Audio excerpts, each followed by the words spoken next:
This video today, I'm going to educate you on the three key areas, the three buckets of money that we educate clients on about where to have your money based on your goals and objectives nearing and in retirement. So, the first bucket of money going left to right is we coach people on having a short term bucket of money. This could be what some people call an emergency fund, so having 3 to 6 months of emergency expenses sitting around. But this could simply be when somebody comes to us, sometimes they ask us, hey, what should I do with X dollars? Should I invest it? Should I put it in a money market? Put it in some type of savings vehicle? And a lot of times it's based on the goal and the objective of the person we're sitting down with. And so, example being, if you come to us and you're saying, yeah, I want to buy a house in the next 6 months, my dream vacation home.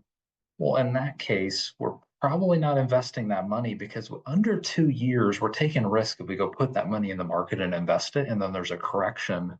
It might put that goal at risk. And so anything that is a key priority on your goal timeline, something that you want to see happen, we want to be a little bit more conservative and we want to put it somewhere that we know that at the end of the day, when you go to get that money, it's going to be there and you can see that goal come to fruition in the near term.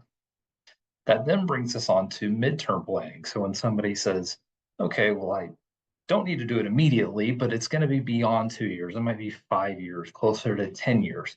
Well, now we have to start saying, okay, what's the right risk for that client when we sit them down? What things can we put their money in that's going to get a good growth rate above a savings rate that they can put their money aside, let it grow for a period of time, still have short-term reserves for emergencies if anything comes up, or if there's still some short-term goals, have those money dollars earmarked in the asset allocation, but then start to take some growth, take some risk, calculated risk on a midterm basis to try to get a good growth rate. The common mistake we see with midterm dollars is this is typically where somebody will go to a bank and they'll open a CD. I'm not making a recommendation to say that's the right or wrong thing to do today. But what we typically find is people have regret. They say, oh man, I just put it there and it said 3% over 12 months. And I thought that was a good deal, but come to find out, I cost myself a lot of growth and interest in that. And so that's a typical pitfall we see in the midterm bucket is when people aren't educated and they're not getting professional advice, they tend to go and they put what are short-term dollars in the midterm bucket.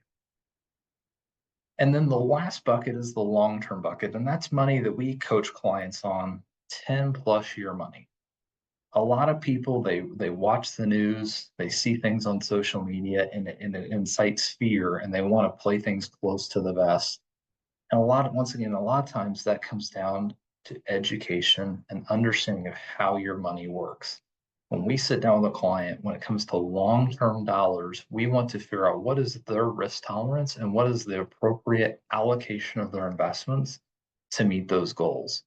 Once we understand their risk tolerance and the appropriate allocation, we then educate them on what the average expected long-term return should be and what the risk associated with that is. So if the average return should be 7% for their risk tolerance, and it has a deviation of, let's say, 10%, we educate them to then say, okay, well, the best case scenario is that over a long-term period of time, you see 17%. And the worst case scenario is that you're minus 3%. How would that make you feel? And sometimes somebody will say, yeah, that sounds great. I'm willing to take those risks to get those type of long-term returns. Or they say, actually, I'm not comfortable with that. We go back to the risk score and help them assess what is your actual risk tolerance. And we meet in the middle and try to find the sweet spot of comfortability that meets their goals, but also helps them get a good long-term growth rate.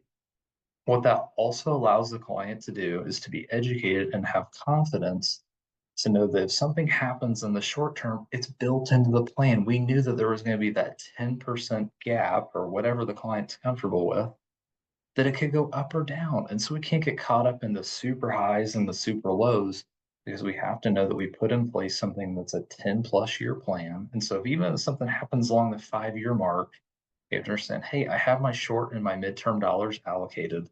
I have to understand this is a long-term plan that I'm going to see to fruition. So I hope this added value. These are the three key areas that we help clients put dollars in based on their goals.